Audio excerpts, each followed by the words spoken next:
Hey everyone, and welcome back to the channel. Today, I'm sharing a story that's both heartbreaking and empowering. It's about a woman named Alina and how her seemingly perfect life with her husband, Hunter, unraveled in a single devastating night. Alina and Hunter had been married for 5 years. From the outside, they were the ideal couple.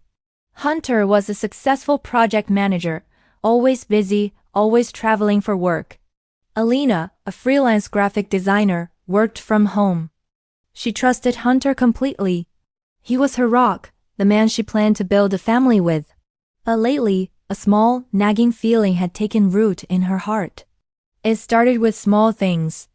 Hunter was on his phone more than usual, always angled away from her.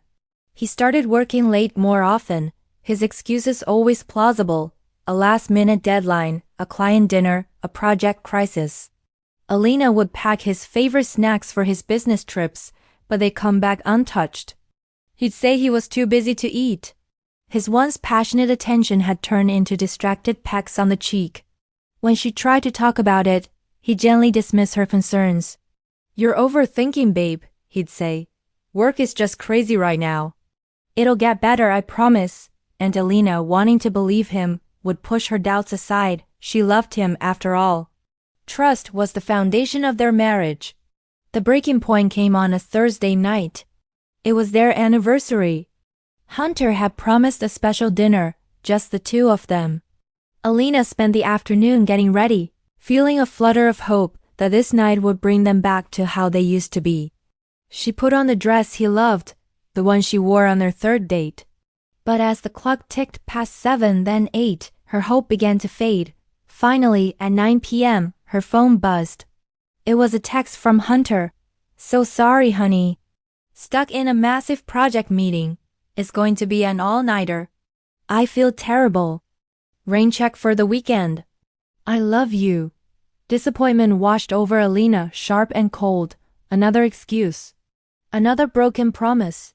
She sat alone in her beautiful dress, the fancy dinner she prepared growing cold on the table. Something inside her snapped. The nagging doubt grew into a roar she could no longer ignore. Was work really this demanding, or was she just being a fool? She remembered Hunter mentioning his current project was at a new downtown office building, the Innovate Tower. On a whim, driven by a desperate need for the truth, she grabbed her keys. She told herself she was just being silly, that she'd drive by, see the lights on in the office, and go home feeling reassured. The drive downtown was a blur of anxiety. When she arrived at Innovate Tower, her heart sank. The entire building was dark. Not a single light on, not a single car in the executive parking lot where Hunter always parked. It was a ghost town. His first excuse, a massive project meeting, crumbled into dust. He wasn't here, so where was he? Her mind raced. He had a few close colleagues, maybe he was with them. She remembered him mentioning a guy named Mark from his team who lived just a few blocks away. Her hands shaking, she pulled up Mark's address, which she had from an old Christmas card list. She drove to Mark's apartment building, her mind a whirlwind of what-ifs. As she pulled up, she saw Mark walking his dog. Taking a deep breath, she got out of the car. "Mark." "Hi, it's Alina, Hunter's wife." Mark looked surprised to see her. "Alina." "Hey, what are you doing here?" She tried to keep her voice steady. "I'm sorry to bother you so late, but I'm trying to find Hunter. He said he was in an all-nighter meeting, but the office is completely dark. I thought maybe he was with you?" Mark's face clouded with confusion. "A meeting?" "Alina, our project wrapped up this afternoon. We all went home by 5. Hunter actually left early, said he had a special anniversary dinner planned." The world seemed to tilt on its axis. Every word from Mark was another nail in the coffin of her trust. Hunter hadn't been at a meeting. He'd lied. Boldly and without a second thought. "Oh," Alina managed to say, her voice barely a whisper. "Okay, thanks Mark, I must have gotten confused." She stumbled back to her car, her mind numb. The lies were piling up, each one more painful than the last. He wasn't at work. He wasn't with his colleagues. So where was he? A sick feeling began to pull in her stomach. There was one other place she could think of. Hunter's best friend from college, Leo, had a small condo on the other side of town. Hunter sometimes said he crashed there after a boys' night. It was a long shot, but it was the only thread she had left. The drive to Leo's felt like an eternity. With every passing mile, Alina's dread intensified. She was chasing a ghost, a husband who was becoming a stranger before her very eyes.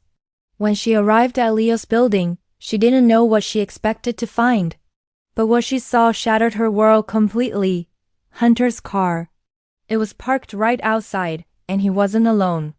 In the glow of a streetlight, Alina could see him in the passenger seat.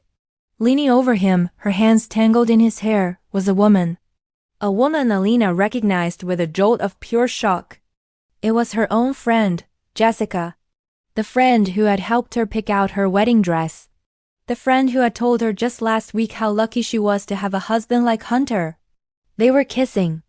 Not a friendly peck, but a deep, passionate kiss that spoke of intimacy and a long-hidden secret. Alina couldn't breathe. The scene in front of her was so surreal, so utterly devastating, that for a moment she thought she was hallucinating. The anniversary dinner, the late nights at work, the business trips, the untouched snacks, it all clicked into place with sickening clarity. Every excuse, every lie was a cover for this betrayal. She watched for what felt like an eternity, frozen in place by shock and grief. The woman who got out of the car, said goodbye, and walked into Leo's building wasn't a stranger. It was Jessica. This wasn't some random affair. It was a betrayal on two fronts. Her husband and her friend.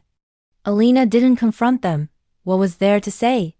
The truth was laid bare in the most brutal way imaginable. She quietly drove home, the silence in the car deafening. The beautiful dress now felt like a costume for a fool. The cold dinner on the table was a monument to her broken heart. When Hunter walked in an hour later, looking tired but trying to appear normal, the act was unbearable. "Hey honey," he began. "I am so sorry about tonight. That meeting was just brutal." Alina just looked at him, her eyes empty of the love that once filled them. "Was it?" she asked, her voice dangerously calm. "Was the meeting at Innovate Tower? Or was it in your car with Jessica outside Leo's condo?" The color drained from Hunter's face. He stammered, his eyes wide with panic. The smooth, confident liar was gone, replaced by a cornered, guilty man. He opened his mouth, another excuse already forming on his lips, but for the first time the words wouldn't come. All his excuses, all his lies, had been dismantled, piece by piece, in one single terrible night. In that moment, Alina knew her marriage was over. The pain was immense, a physical ache in her chest. But beneath the pain, a tiny flicker of something new sparked to life, resolve. She was no longer the naive wife who believed every lie. She had seen the truth with her own eyes.